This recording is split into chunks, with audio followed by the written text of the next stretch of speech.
Hürmetli vatandaş, bugünkü leksiyalarımızı başlayımız. Leksiya desene ediyoruz, Washington'da sözlüğümüz. Bugünkü ıslak 2025 yıl 12. ayının 14. günü ettiği yaşayan bir vatandaş. Bugün sizlerge sözlüğüde haber, sizlerge tavsiyelik haber ziyetimiz tüvendikçe.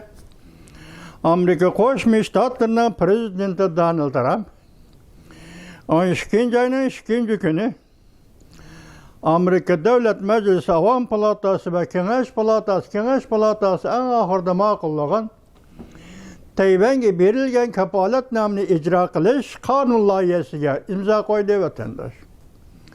Resmi küçük igi boldu vatandaş. İhtimallık ve mümkünlüksüz belki belki ögüllükü. Tayvan'da kaysi bir siyasi erbapның Washington'a kelip Dallas aeroplanıga düşüdü gallığı. Aeroplan istansiyasiga. Dallas aeroplan istansiyasiga düşüdü gallığını ümit kılış buludu vatandaş. Biz nima üçün Tayvan meselesi kızıkamız? U yerda Uygurlarni bastırgan, Uygurlarni qirg'in qilgan, Uyg'uristonda mustamlika urushi qo'zg'agan Kuomintang degan partiya var. Nimishqa Tayvanda qizg'alib qoldik? Bugun Tayvanning taqdiri boshqacha. Bu qandoqda Kuomintangning taqdiri, yana birisining taqdiri emas. Tayvan degan bu o'rinning, bu makonning taqdiri bugun boshqacha. Vatandaş şuna biz Tayvan'a qiziqimiz. Bundan keyin Tayvandagi mesele yoki siyaset meselesi, Tayvan bo'g'zi meselesi, bugün Amerika, Yaponiya, Jungo o'ttirisidagi mesele, yani çoğun devletler o'ttirisidagi meseleге aylangan mushundaq bir paytda Tayvanni qandaq bir taraf qilish, ona ma'nosi nima vatandaş muqarrar va logika mantiqi yuzida Tibet meselesi qanday bir taraf qilish, Uyg'uriston meselesi qanday bir taraf qilish, Hong Kong meselesi qanday bir taraf qilish berib ketiladi vatandaş. Şunlaşqa biz sizga Tayvan deyapmiz. Biz o'tgan fikrimizda aytdik, Amerika Qo'shma Shtatlar buyuk davlat. 40-yillar 20-asrning 40-yillardagidek Kuomintangni Xitoy deydigan ikki partiyaning o'ttirisidagi ziddiyatlarga, siyosiy talash tortishlarga endi o'rin bermaydi dedik vatandaş. Xudo xolisa deganimizda yetib keladi. Bu yerda hozir Kuomintang meselesi mavjud emas, Kompartiya meselesi mavjud emas. Tayvan bo'g'izda faqat Tayvanning xalqaro o'rni nima degan masala. İmza koydu prezident tug'ilgan 13. kunima. İmza koydu, rasmiy qonunga aylan. Bu mana bu birinchi vaziyatimiz vatandaş. Endi ikkinchi vaziyatimiz nima vatandaş? İkinci vaziyatimiz hozir Yaponiya Veziri Sani Takeichi hanım Yaponiyada dağdığılık qo'llash kirishdi. 100 milyon Yapon xalqi, armiya va xalq 100 milyon Yapon xalqidan tashqari siyosat sohasidagi 2-3 partiya, ya'ni hozirgi siyosiy hokimiyat beshib turayotgan Yaponiya Erkin Demokratlar partiyasiga o'qituvchi partiya bo'lgan partiyalarni qo'lladi. 100%. Ajoyib taraqqiyot bu bir mamlakat ichida. Ajoyib taraqqiyot, ikkinchi dunyo urushini baştan keçirgen, şundaq özü faşizmlik siyaset yürgüzüp Amerika hücum qilib, özü ahırı urushning ichida qolgan Yaponiya uchun aytganda, onun tinchlikni ta'kidlashi normal ishidi. Bugun uni o'rib tashlab endi Osiyada tinchlikqa tahdid kim, muqimlikqa tahdid kim, yoki tajovuzchilik bilan hozir butun Osiyoga, butun dunyoga kengayotgan, kengaymichilik qilayotgan kishi kim? Yaponiya buni tunib yetdi. Bugun Yaponiya Sharq Shimoliy Osiyoda qad ko'tarib, o'rnidan dast turib, o'zining ham iqtisodiy davlat ekanligini, ham siyosiy davlat ekanligini oshkorladi. Dal shundaq paytda Amerika Qo'shma Shtatlarining prezidenti Donald Trumpning qo'llashiga erishdi. Bundan paketi nima? 4 aeroplan Rossiya, Xitoy, Yaponiya osmonida paydo bo'ldi. Amerika Qo'shma Shtatlarining prezidenti Donald Trump B-52 bombardımançı aeroplanını Yaponiyaga verdi. Mana eshitibsizlarmi? Vatandaşım, biz sizge sözlep geldik. Şu 12. ayının ahırı, 11. ayının 1. gün, 7. günü, 12. ayının ahırıca. Amerika Koşmuş Ştatları'da 3 kanun bir parça hüccet makullandı dedi vatandaş. Endi bugün birinci olup Tayvan'ga münasebetli kanun layığı prezident imza koydu Donald Trump. Küçük ilgi oldu. Ögün. Çakçak kılayım vatandaş? Belki Christmas bayramını tebrikleş ve Christmas bayramını Amerika'da Washington'da oynaşken Tayvan'dan kimde bir siyasi erbap Washington'da peyda buluş mümkün. İmza koydu, sakla oturdu, aş yok da. İmza koydu, kuş ki gel. Vatandaşım. Adımız silah söylediği yana bir haber. Nime desiniz? Tişe o vaziyet doğrusundaki haber. Vatandaş. Tünü gülleti mesela 13. günün değil. Amerika Koşmuş Ştatları Devlet Mahkemesi. Yani devlet mahkemesi emez, devlet meclisi. Geçirirler. Devlet meclisi kişilik hukuk doğrusu dokulat ilan kıldı. Yıllık dokulat ilan kıldı. Bu dokulatki fark, ötken ilan kılınan dokulatlardaki fark ne dediniz? Bu vakt deytayım sizge. Ötken yıllarda mesela ya ki 2. ayda, ya ki 3. ayda keçikkende Amerika Koşmuş Ştatları Devlet Mahkemesi ve Amerika Koşmuş Ştatları Devlet Meclisi kişilik hukuk doğrusu, dünyanın kişilik hukuku doğrusu dokulat ilan kılıp geldi. Bu yıl okşamaydı gayrı kayada, vakt tertibi de okşamaydı gayrı kayada vatandaş. 12. ayının 10. günü. Halkara kişilik hukuk kitapnamesi ilan kılınan gün. Del şu günde kişilik hukuk kitapnamesi, o kişilik hukuk dokulatını ilan kıldı Amerika Koşmuş Ştatları. Onundaki yani itibar verdiğin, dikkat kıldığın kayısı nokta vatandaş. Bu mühim nokta şu ki, bu kıtım Amerika Koşmuş Ştatları Devlet Meclisi memuruyla ve Devlet Meclisi ve memuruyla Cumhur Komiteti ortak reisi Brendan Sullivan yani biri Chris Smith muşur reisle ilan kılgan bayanatta ağızga ağan bir cümle sözgü dikkat kılan vatandaş. Bunu nime dedi? Hong Kong'un öz takdirini özü belgeleş. Tibet'in öz takdirini özü belgeleş. Uyguristan'ın öz takdirini özü belgeleş ki vədi bəgən cüngü hazırgıça bu vədigi xilaplık kılıp geldi. Ötken zamanda ilan kılınan kişilik hukuk dokulatları da öz takdirini özü belgeleş degen söz yok idi vatandaş. Kendinizme vakit itibarı bile, vakit sürürüyeti bile dikkat kılan vatandaş. Bu kıtımdan Sullivan ortak reis, bu kıtım Chris Smith piş kadem ortak reis, ağızga aldı ki, nime dedi? Tibet'nin öz takdirini özü belgeleş, Hong Kong'un öz takdirini özü belgeleş, Uyguristan'ın öz takdirini özü belgeleş. Bu kadar kişilik hukuk dokulatının farkı, hani aşıya vatandaş. Bir silah gazı yetkizmez bunu belgelep hazır top.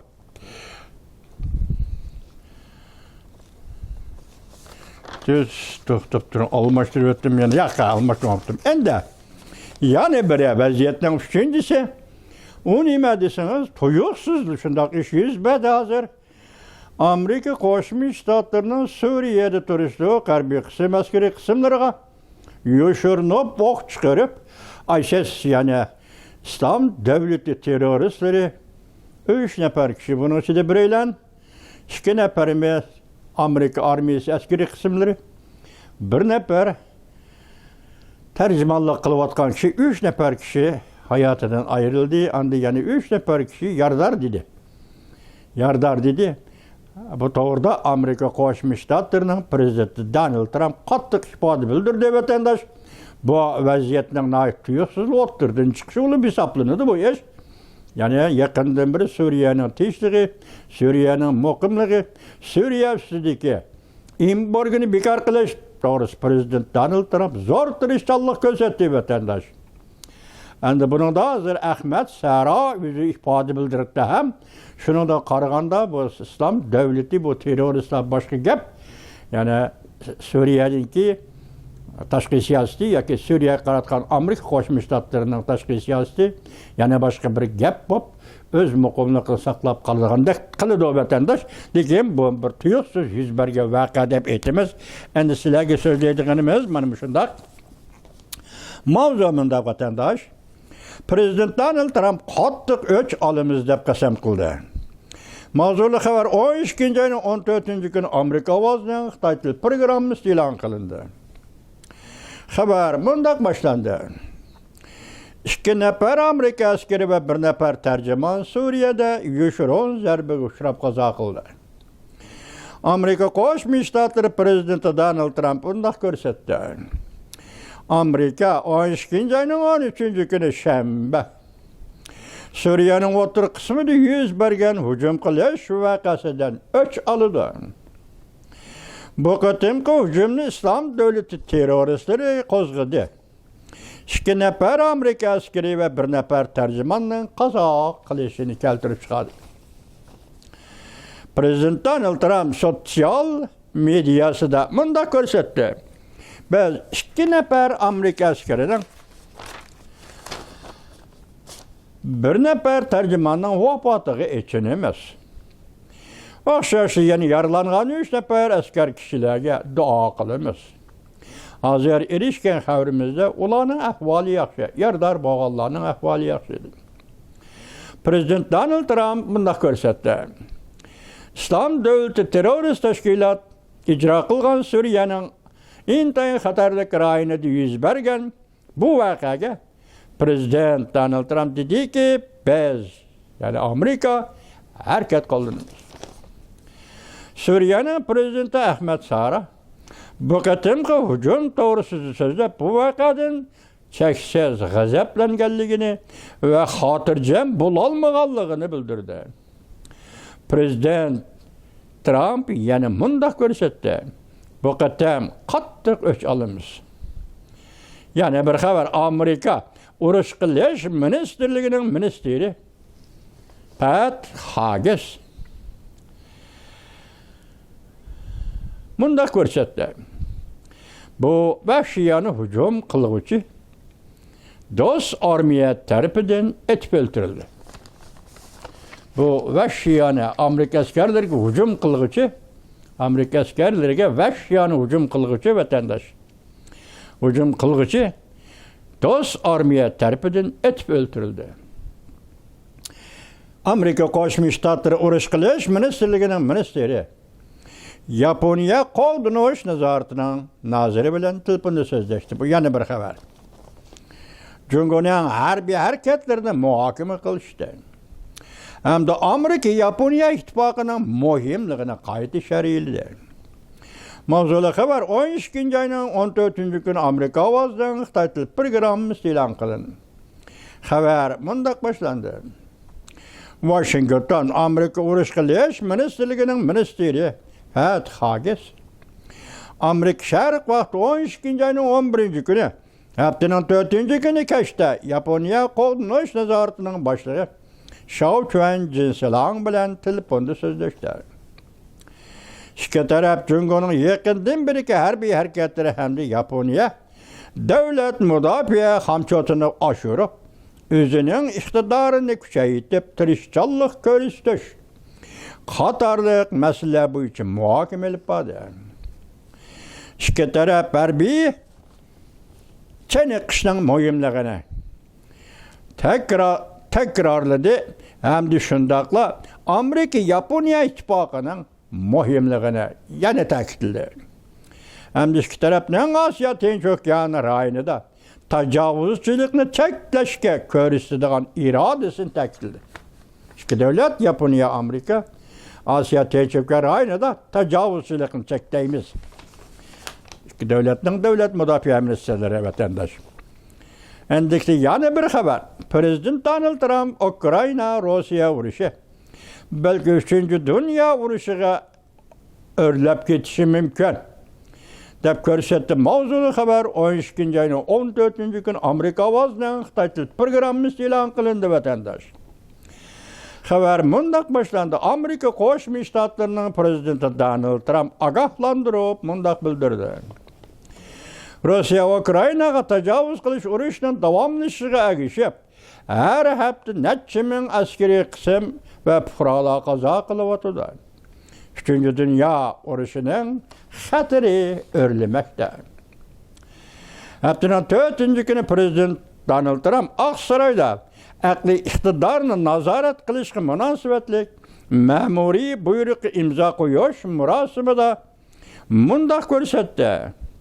Mundaq ishlar oxiri 3-Dünya urushi qilib bordi. Ya'ni Ukraina Rossiya urushidagi ishlar oxiri 3-Dünya urushi qilib bordi. Biz bir necha kun burun so'zlab o'tgan edik.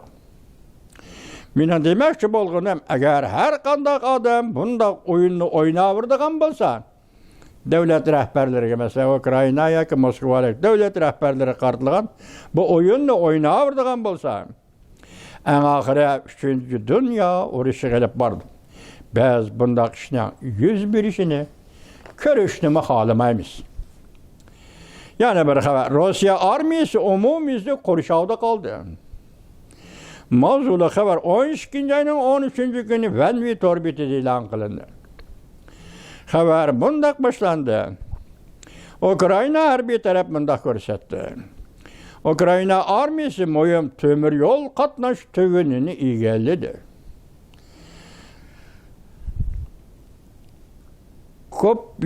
Kopyanskiga shunaqa egalladi. Kopyanskining qisman joylarini kontrol qildi va shu yerda turishliq Rossiya armiyasini qo'rshovga oldi.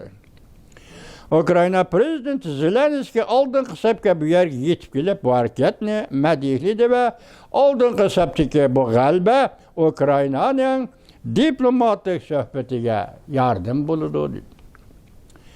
Reuters mundaq ko'rsatdi. Amerika tinchlik loyihasi aktiv yo'l qo'yayotgan bir paytda Moskva doiralari dediki, Rossiya armiyasi har qaysi sabablarda ilgarilamoqda. Hamda Kopyanskini va sharq tarafning shahar noyasi Pokrovskini qo'lga tushirdi dedi. Kiyev, ya'ni Ukraina taraf bo'lsa bunday atashni inkor qildi. Kurash yanada davomlashyapti dedi.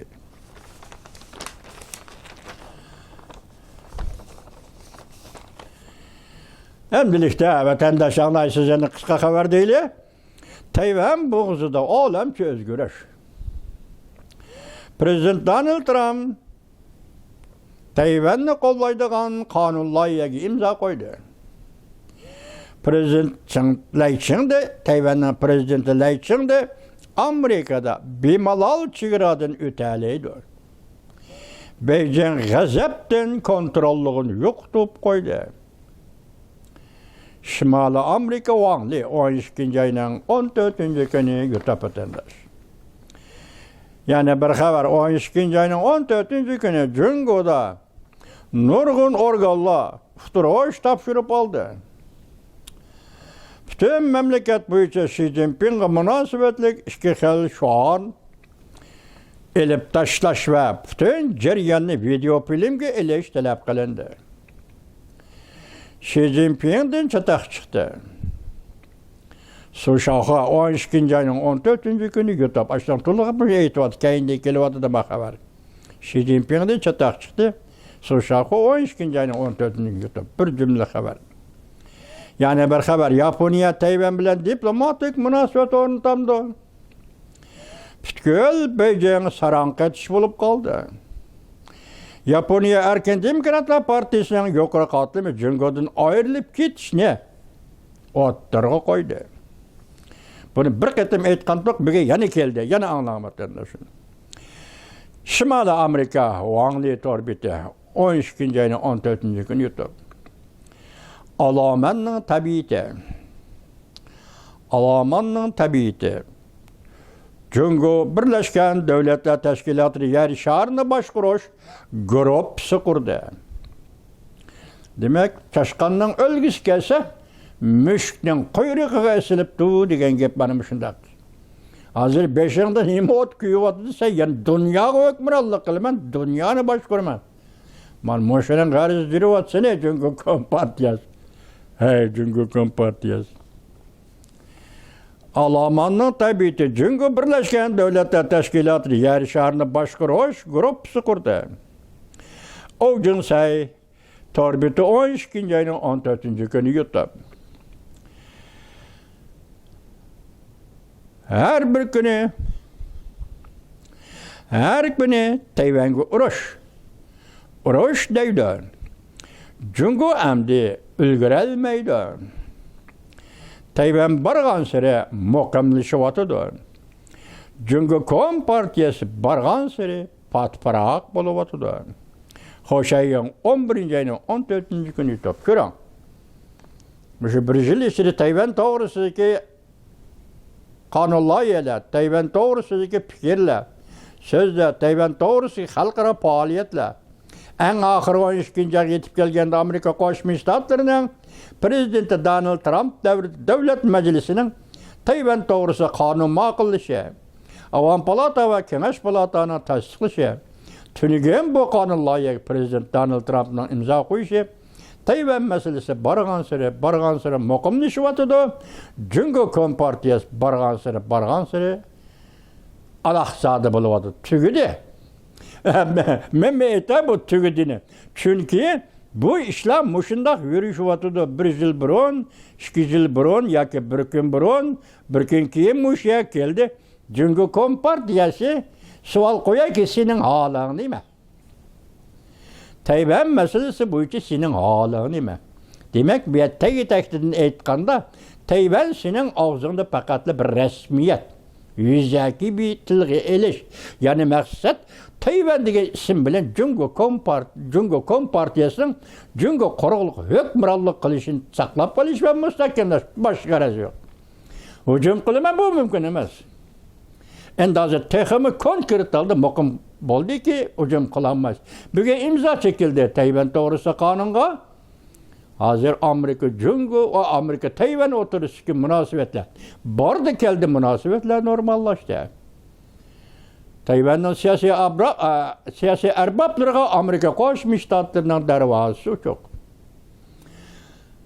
Amerika Qo'shma Shtatlarining siyosiy arboblariga Tayvanning darvozasi yo'q. Tamam, jo'naqa angladingmi sizni? Anglab qo'y. Mana bunday bo'ldi siyosat degan jo'naqa.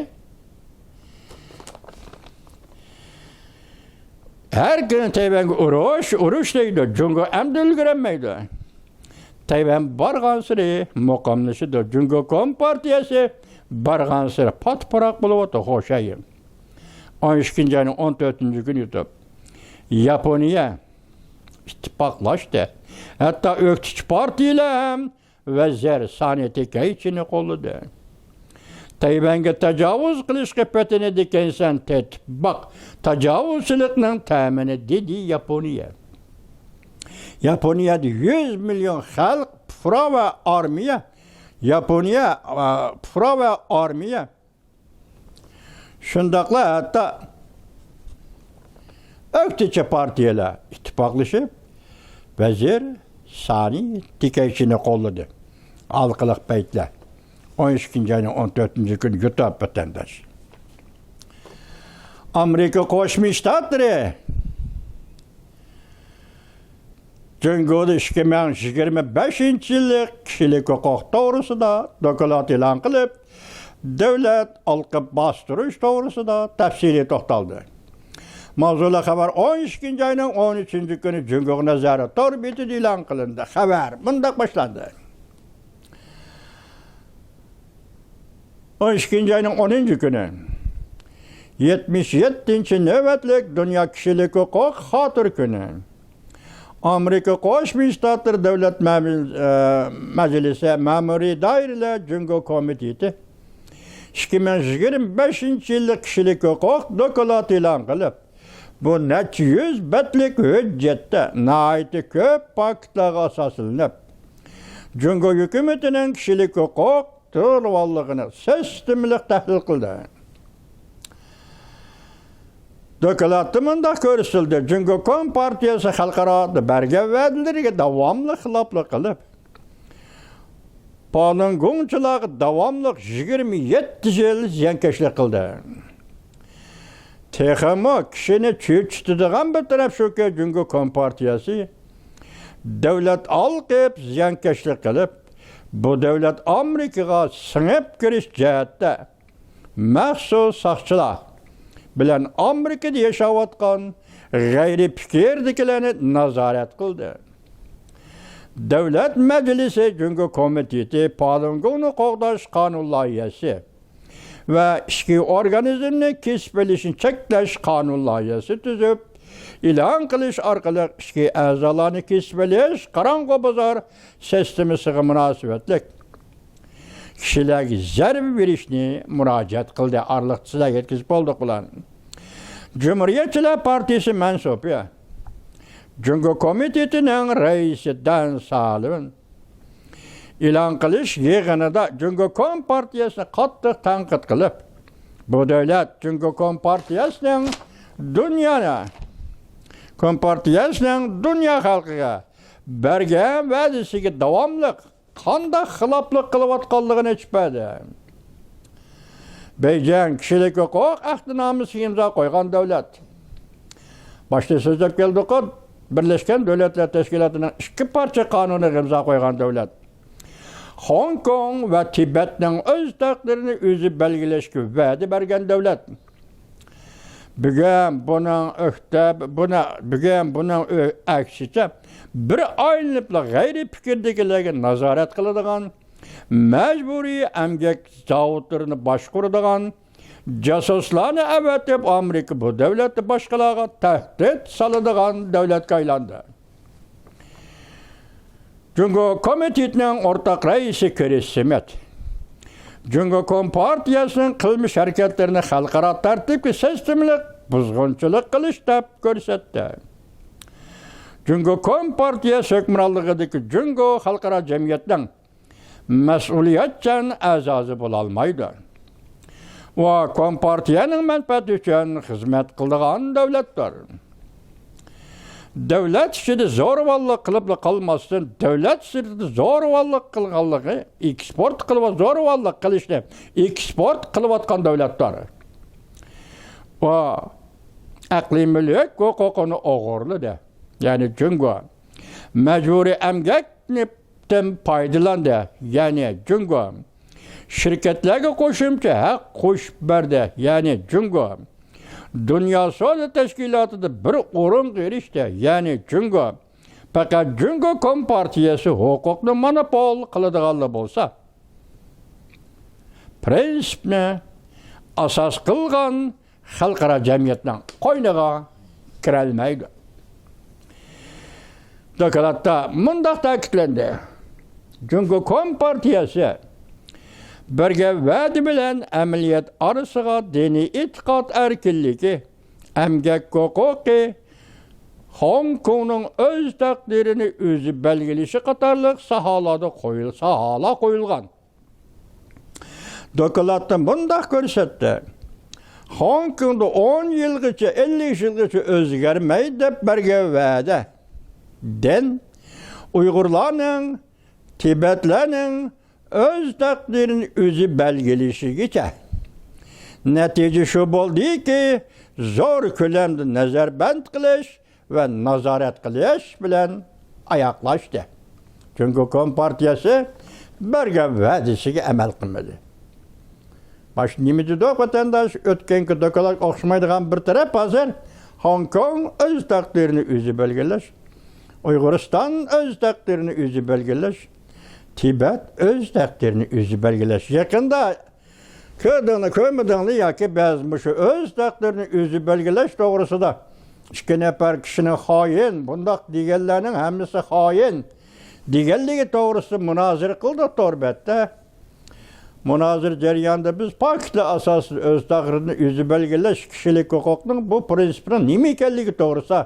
Sözleşmedik vatandaşım. Hazır endi yani oturgu çıkıvadımış torbetlerde bu doğruda söz deydiğen kişiler. Nimi deydi? Devlet işçide öz takdirini özü belgeleş hukuku. Devlet sırtıda öz takdirini özü belgeleş hukuku. Kanun bir hanım. Hanım, kanun fakat bir. Halkara cemiyet düzgün kanun fakat bir. Öz takdirini özü belgeleş kanunu. O devlet sırtıda öz takdirini özü belgeleş ve devlet içinde öz takdirini özü belgeleş diyen iki bölekке ayrıldığın prinsip yok ve onda kanun yok. Kanun fakat bir. Öz takdirini özü belgeleş. Ben şunu aytip koyay ki her bir anasının oğuz üstüne halal emgen Uygur karındaş vatandaşlarım şunu bilinglar ki bu prinsip, bu siyaset endi bir yerde kolga keltiriş degan bir faaliyet var. Kolga keltiriş bu sizning, bizning faaliyetimiz, sizning, bizning işimiz vatandaş. Hiç kim kanunni ekilip sizin pişanınızı çaplap koymaydı o vatandaş. Mana kanun da pişanınızı çaplap koymaydı. Siz o kanunu kolunuz gelip hareket ve faaliyet arkalı kolga keltiriş. Hukukunu kolga keltiriş. Uyguristan'ın hukukunu kolga keltiriş. Ulan da vatandaşım Müslümanım şu yerde. Bugün benim başta ettiğim bu fark nerede? Tibet, Hong Kong, Uyguristan öz takdirini özü belgeleş degan gap bu ketem. Halkara kişilik hukuk to'g'risida to'xtalgan Amerika Qo'shma Shtatlar Davlat Majlisi Jungi komitetining dokladida o'ttirg'i chiqdi. Bu bir yangilik dedi vatandaş. Endi tuvanda o'tgan boshligan sizlar bilan boshligan vaziyatda xotirjam bo'ldik dedik-ku. Mana xotirjamda kayni kelyapti vatandaş. Vaziyatdan xotirjam bo'ldik. Şu adabiyat to'g'risida tilimiz deb to'xtalgan hem bir şifaça tayyorlab qo'ygan edim. Arlıqda kameradan çataq chiqib bir hafta yo'qoldim vatandaş. Şunu so'zlayamadim. Bugun shu leksiyani so'zlayman birini. So'zlaganda yana to'liq bo'lmasligi mumkin. Nima ish qilasiniz? Vaqt qiz. Hozir mening qo'limdagi vaqt munosabat ishlar yomon to'lib bo'lib ketdi vatandaş. Kechiringlar, ikkinchi leksiyada shuni so'zlaymiz vatandaş.